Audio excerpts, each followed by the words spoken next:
Hello students. तो हम integral calculus में रिडक्शन फार्मूले देख रहे हैं। पहले हम sine raise to n x, cos raise to n x, tan raise to n x का जो रिडक्शन फार्मूला है उसके लिमिट 0 to π/2, 0 to π, 0 to 2π के लिए रिलेटेड बहुत कुछ देखा है। अभी तक आपने ये वीडियो नहीं देखा है तो प्लीज़ ये वीडियो देखो ताकि आपको ये जो कंसेप्ट है वो समझ में आएगी। अब आज है वो डिफरेंट कंसेप्ट है। तो पहले इनडेफिनेट इंटीग्रल के लिए इंटीग्रेशन बाय पार्ट्स और ये डेफिनेट के लिए इंटीग्रेशन बाय पार्ट्स आप देख सकते हैं। उसके बाद जो हमारा आज का कंसेप्ट है इस लेक्चर का वो है to find the reduction formula of I n is equal to cot raise to n x d x. अब आप यहाँ ये जो cot raise to n x d x है उसे आई एन मान सकते हैं, लेकिन ये cot raise to n power है, इसका हम स्प्लिटिंग कर रहा हूँ। यहाँ क्या हो जाएगा, थोड़ा सा ये प्रीवियस लेक्चर का लिया था इसलिए यहाँ क्या करना पड़ेगा, cot raise to n minus two into यहाँ क्या होने वाला है क्वाट स्क्वायर हो जाएगा। तो इसी तरह हमें चेंजेस करना पड़ेगा। फिर ये क्या हो जाएगा cot raise to n minus two x और क्वाट स्क्वायर का जो ट्रिग्नोमेट्रिक आइडेंटिटी के लिए फार्मूला होता है वो उस x square x minus one हो जाएगा। फिर हम यहाँ क्या कर सकते हैं, ये जो cot raise to n minus two का मल्टीप्लिकेशन कॉस स्क्वायर के साथ उस एक्स स्क्वायर के साथ करेंगे तो इसी तरह हो जाएगा और इसका मल्टीप्लिकेशन वन के साथ होगा। तो यहाँ क्या होने वाला है cot raise to n minus two x d x ऐसा हो जाएगा। फिर ये जो पार्ट है इस पार्ट के रिलेटेड हम एक स्टेप क्या करेंगे, यहाँ ले रहे हैं तो यहाँ ये जो पार्ट है वो cot raise to n minus two हो जाएगा।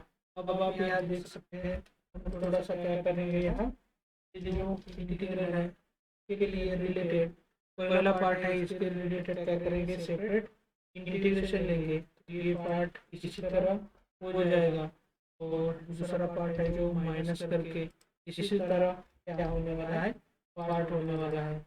ये पार्ट हम यहाँ ऐसे लिख सकते हैं। तो इसी तरह ये जो इंटीग्रेशन है स्प्लिटिंग करने के बाद ये पार्ट को हम क्या मान सकते हैं आई एन माइनस टू और ये इंटीग्रेशन यहाँ एज इट इज रहेगा।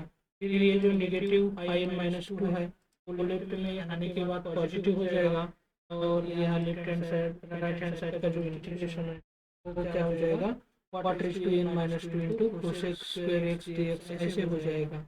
फिर हमें सब्स्टिट्यूशन क्या करना पड़ेगा, cot x is equal to t put करना पड़ेगा क्योंकि उसका डेरिवेटिव है cosec minus cosec square x d x. तो ये cosec square x d x की वैल्यू हो जाएगी माइनस डी टी और वही वैल्यू हम कहाँ पुट करेंगे, इस इक्वेशन वन में पुट करेंगे। तो left hand side as it is यहाँ क्या हो जाएगा cot raise to n minus two x का क्या हो जाएगा t raise to n minus two और डी एक्स की जो वैल्यू है cosec square x d x की value minus d d t हो जाएगी।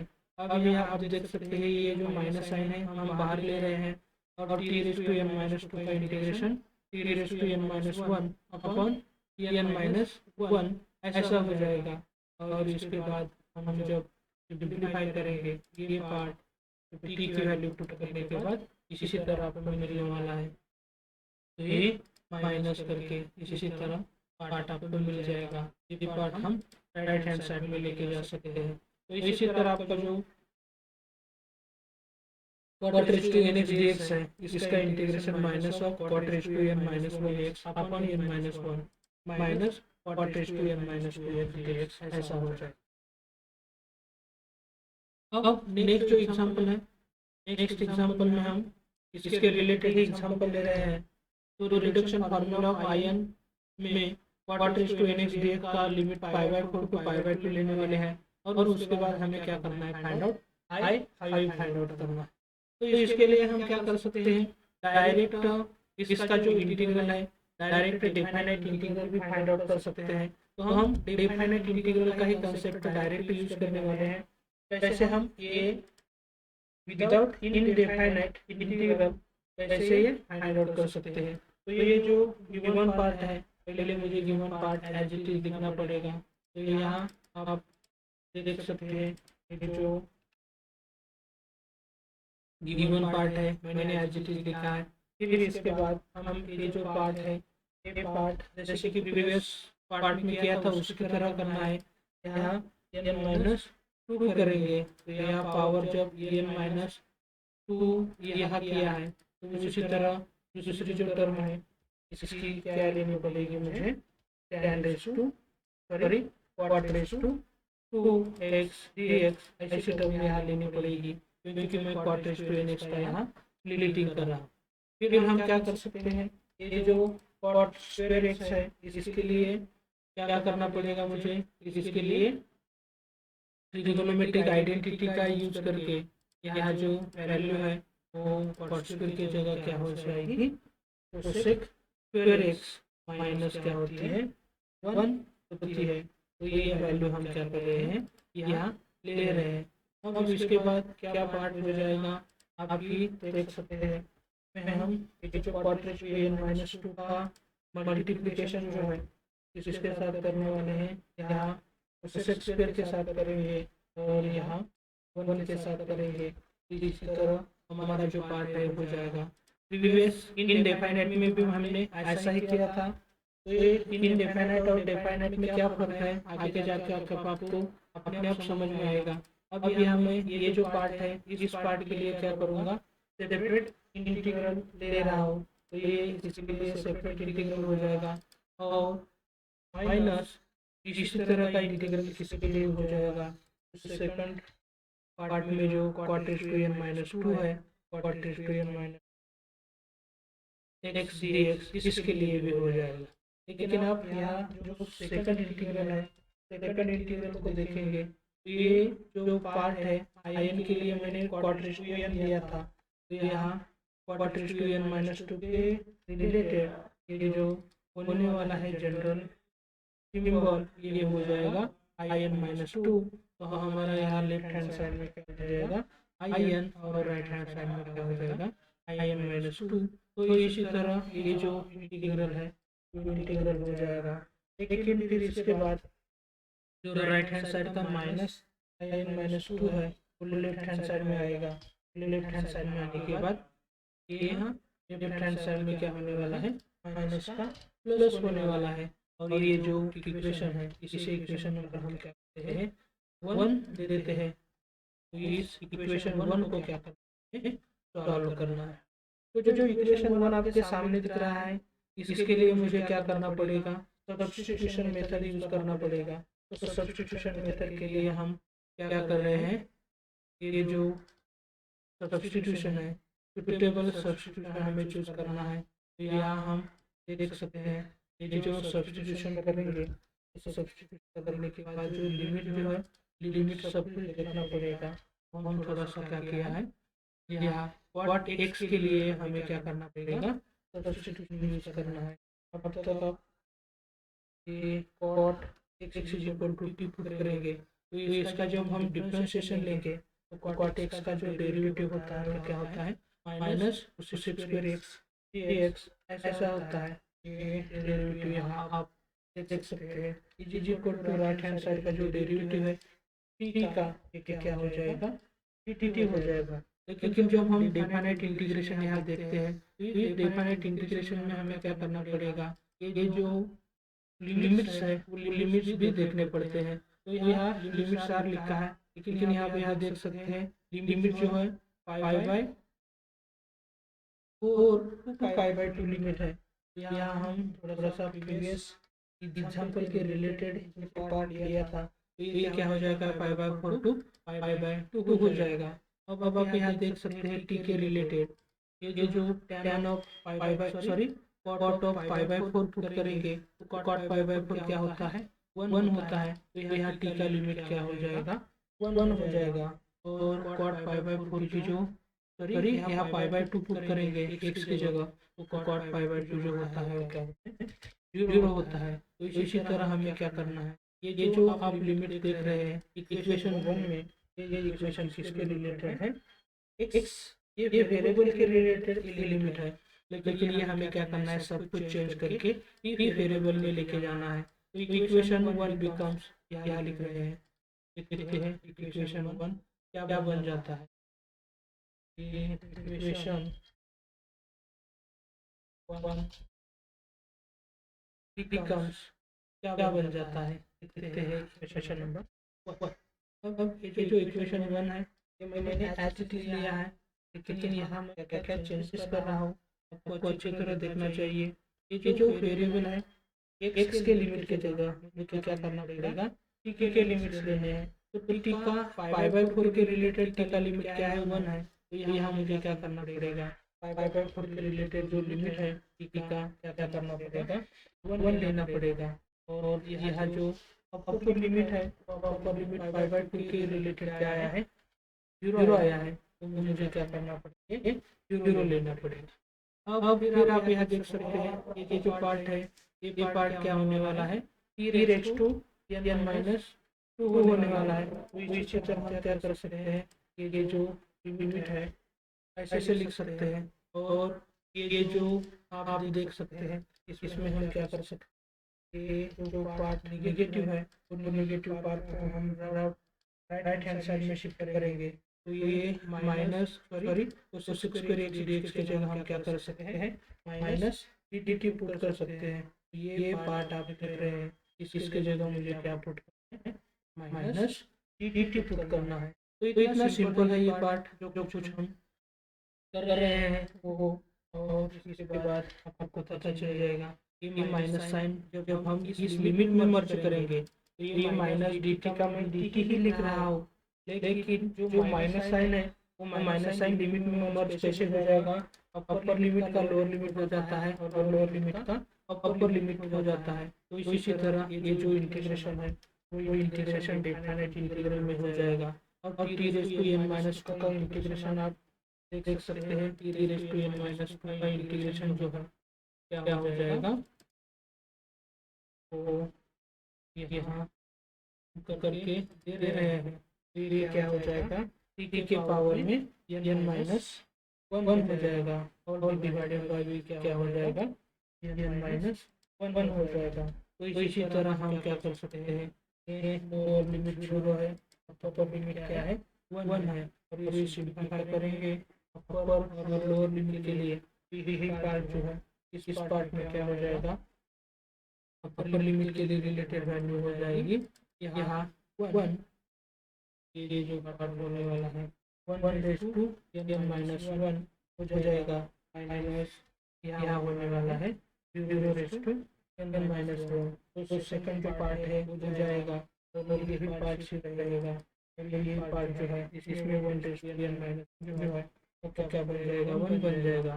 तो हमारा कैलकुलेशन में ये जो पार्ट आया है तो यहाँ क्या आपको दिख रहा है कि कैलकुलेशन मॉडल का जो है वो हम कैंसिल कर देते हैं। तो इसी तरह हमारा रिडक्शन फार्मूला तैयार हो जाएगा डेफिनेट के लिए। लेकिन जब हम ये राइट हैंड साइड में शिफ्ट करेंगे प्लस की तरफ ये हो जाएगा माइनस। तो इसी तरह आपका रिडक्शन फार्मूला तैयार हो जाएगा डेफिनेट इंटीग्रल के लिए। लेकिन जब हम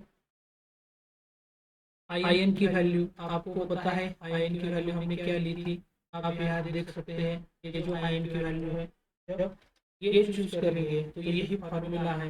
यही फार्मूला हम यहाँ कैसे लिख सकते हैं यहाँ आयन इक्वल टू ही लिखते हैं तो ये इसी तरह हो जाएगा और इसके जगह सेम तरह का आने वाला है लेकिन यहाँ पावर जो है वो क्या हो जाएगी n-2 हो जाएगी। तो इसी तरह डेफिनेट इंटीग्रल के लिए 5/4 टू 5/2 जब लिमिट है तो इसी तरह आपका इंटीग्रेशन हो जाएगा और ये आपका सॉल्यूशन आना। तो ये जो आइडिया आपके सामने दी है मैंने पूरी तरह डेफिनेट इंटीग्रल का ही कंसेप्ट यूज किया है और उसका यूज करके ये सिंप्लीफाई किया है। लेकिन फिर आप क्या कर सकते हैं ये जो इनडेफिनेट इंटीग्रल है इसी का यूज करके हम क्या कर सकते हैं दूसरा जो आइडिया है दूसरा आइडिया भी हम आपके सामने दे रहे हैं। तो कैसे सॉल्व करते हैं फटाफट हम देखेंगे। तो यहाँ तो सेकंड पार्ट है इसके लिए हमें क्या करना पड़ेगा ये वी नो दैट क्या है आयन इज इक्वल टू ये पार्ट हमने देखा है वो पहले देखना पड़ेगा। इसके लिए 5/4 टू 5/2 लिमिट लेना है। तो यहाँ लिमिट लेने के बाद इस तरह हो जाएगा। फिर आप यहाँ देख सकते हैं ये जो पार्ट है इसमें -1/n-1 रखेंगे और क्वाड रेज़ टू n-1 के लिए ये लिमिट अप्लाई करेंगे और ये डिफाइनाइट इसी तरह हो जाएगा। लेकिन यहाँ क्वाड की जगह 10 की जगह क्या होने वाला है, ये पार्ट जो है क्या हो जाएगा, क्वाड रेज़ टू n-2 हो जाएगा। फिर ये जो माइनस पार्ट है यहाँ लिखा है, तो -1/n-1 में ये पार्ट अपर लिमिट के लिए, लोअर लिमिट के लिए, और ये पार्ट हम in-2 लिख सकते हैं। और यहाँ माइनस लिखने के बाद -1/n ये पार्ट क्या हो जाएगा, इसी तरह हो जाएगा। और आप यहाँ देख सकते हैं ये जो पार्ट है -1/n-1 हो जाएगा, माइनस ये इसी तरह हो जाएगा। तो आप यहाँ देख सकते हैं ये जो ऊपर का पार्ट है यहाँ क्या किया है, 1/n-1। यहाँ कहीं तो हमने गलती कर दी है या नहीं, ये भी आपको थोड़ा सा देखना पड़ेगा। तो ये सब कुछ जो है वो सही है, तो थोड़ा सा हमें क्या करना है, अच्छी तरह ये जो कंसेप्ट है तो ये कंसेप्ट देखना पड़ेगा। तो क्या क्वाड π/2 क्या होता है, जनरली क्वाड π/2 होता है।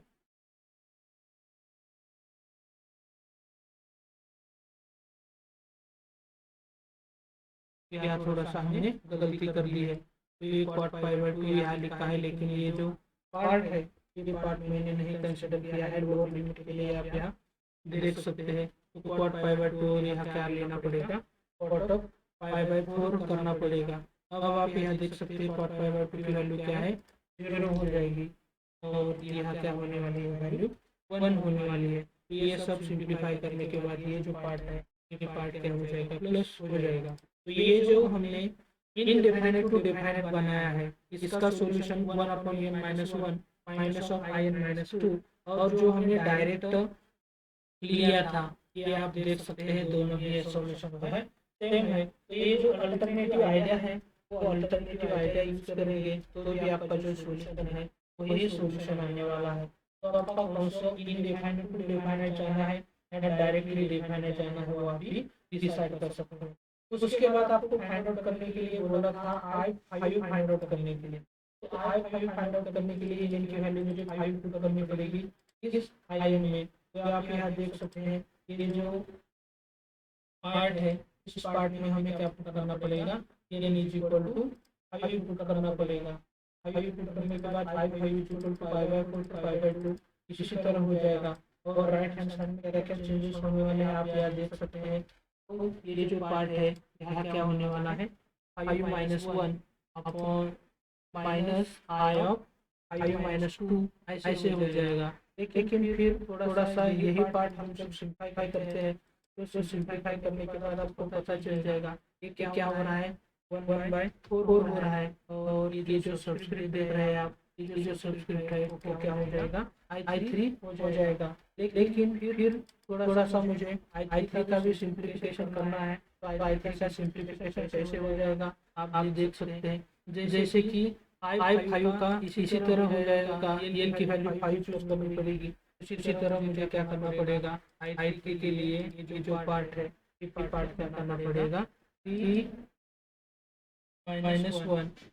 यहाँ हो जाएगा। और यहाँ पे क्या होने वाला है, 3-1 सॉरी 3-2 हो जाएगा। और ये जब हम सिंप्लीफाई करेंगे तो सिंप्लीफाई करने के बाद ये आपसे सिंप्लीफाई हो रहा है, यह क्या हो जाएगा, 2 हो जाएगा।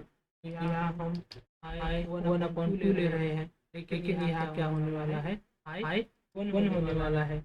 और यही फिर हम सिंप्लीफाई करेंगे तो ये माइनस का मल्टीप्लिकेशन तो I1 ही रहना है। तो ये तो हम सिंप्लीफाई करेंगे तो सिंप्लीफाई करने के बाद ये पार्ट जो है क्या हो जाएगा, -1/2 हो जाएगा। लेकिन ये पार्ट जो है माइनस का था तो माइनस से मल्टीप्लाई करने के बाद क्या हो जाएगा, प्लस हो जाएगा। फिर हम थोड़ा सा ये जो सिंप्लीफिकेशन है ये 1/4 -1/2 जो है तो इसका सिंप्लीफिकेशन इन दोनों का क्या हो जाएगा, -1/4 हो जाएगा। ये सिंप्लीफिकेशन -1/4 प्लस क्या हो जाएगा, प्लस I1 ऐसे हो जाएगा। लेकिन मुझे I1 की वैल्यू फाइंड आउट करनी है तो I1 की वैल्यू इस फॉर्मूला में यूज करेंगे तो ये इसी तरह मिल जाएगा हमें। और ये सिंपलीफाई करेंगे तो यहाँ कॉट रेज़ टू 1 जो है वो हम कैसे लिख सकते हैं, सिंपली कॉट एक्स ऐसे लिख सकते हैं। तो ये हो जाएगा आपका कॉट एक्स। अब यहाँ मुझे क्या करना है, कॉट एक्स का जो इंटीग्रेशन है, कॉट एक्स का इंटीग्रेशन लेना पड़ेगा। लेकिन आपको कॉट एक्स का इंटीग्रेशन मालूम है क्या आता है, log of sine of x आता है। तो यहाँ हम क्या कर रहे हैं, लोअर लिमिट जो है क्या कर रहे हैं, पाई बाय 4 और अपर लिमिट जो है क्या हो जाएगा, पाई बाय 2 हो जाएगा। तो इसी तरह ये जो I1 की वैल्यू है वो I1 की वैल्यू फाइंड आउट करने के लिए मुझे करना पड़ेगा। अब यही पार्ट है, इस पार्ट में अपर लिमिट और इसी पार्ट में मुझे लोअर लिमिट का भी कंसेप्ट यूज करना है। तो क्यों ना हम ये पाई बाय 2 का कंसेप्ट यहाँ अपर लिमिट के रिलेटेड जो है तो यहाँ पाई बाय 2 पुट कर रहे हैं। और इसी तरह का कंसेप्ट क्या क्या करना पड़ेगा, पाई बाय 4 जो है यहाँ पुट करना पड़ेगा। तो यहाँ आप देख सकते हैं ये जो सिंप्लीफिकेशन है, इस सिंप्लीफिकेशन और करना बाकी है। तो कैसे सिंप्लीफिकेशन हो जाता है आप देख सकते हैं। लेकिन साइन पाई बाय 2 की वैल्यू 1 होती है तो वो मैंने कर दिया। और ये जो साइन पाई बाय 4 है उस साइन पाई बाय 4 की वैल्यू क्या होती है, 1 अपॉन रूट 2 होती है। तो वो भी वैल्यू हम यहाँ ले रहे हैं, यहाँ 1 अपॉन जो रूट 2 है वो भी वैल्यू हम यहाँ ले रहे हैं। लेकिन इसके बाद साइन लॉग ऑफ 1 की जो वैल्यू होती है, लॉग ऑफ 1 की वैल्यू 0 होती है। तो 0 माइनस ये पार्ट हो जाएगा। तो इसी तरह हम ये पार्ट लिख सकते हैं। फिर आपको जब सिंप्लीफाई करना है तो इसके आगे भी आप जाके सिंप्लीफाई ये जो पार्ट है ये पार्ट कर सकते हैं।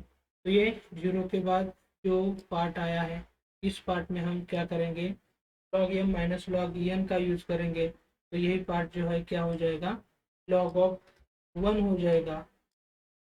Log of 1 minus minus plus हो जाएगा, क्योंकि माइनस करके लॉग 1 होने वाला है। तो माइनस ऑफ लॉग 1 प्लस क्या हो जाएगा, लॉग ऑफ रूट 2 हो जाएगा। ये इसी तरह जितना सिंप्लीफाई करना है आपको वो कर सकते हैं। लेकिन फिर आपको log 1 की वैल्यू जो है 0 आएगी। 0 प्लस क्या हो जाएगा, log ऑफ रूट 2 हो जाएगा। लेकिन फिर ये log ऑफ रूट 2 है वो हम कैसे लिख सकते हैं, 2⁻1/2 ऐसा भी लिख सकते हैं। तो यहाँ जो पावर 1/2 देना है, फिर इसके लिए हम क्या कर सकते हैं, लॉगरिथम का रूल जब यूज करेंगे तो ये पावर 1/2 क्या हो जाएगी, सामने आ जाएगी। और जो रिमेनिंग है वो क्या हो जाएगा, लॉग ऑफ 2 हो जाएगा। तो इसी तरह हम ये I1 की वैल्यू जो है, I1 की वैल्यू 1/2 इंटू लॉग ऑफ 2 ले सकते हैं। तो I4 हमें फाइंड आउट करना था, टारगेट हमारा। तो ये जो I5 करना था, तो ये I5 इज इक्वल टू, यहाँ तक पार्ट हम ले चुके हैं, -1/4 प्लस I1 है। तो यहाँ लिखा है, लेकिन I1 की जो वैल्यू है तो I1 की वैल्यू आपके सामने है। ये वैल्यू हम यहाँ लेने वाले हैं। तो इसी तरह ये जो सॉल्यूशन है I5 का सॉल्यूशन हम फाइंड आउट कर सकते हैं। तो एकदम इजी तरीके से ये जो आइडिया हम आपको प्रोवाइड कर रहे हैं, इसके लिए एक लाइक तो बनता ही है। और हमारा जो चैनल है वो भी आप सब्सक्राइब करेंगे। बहुत सारे वीडियो आपको आपके सब्जेक्ट के रिलेटेड देखने को मिलेंगे।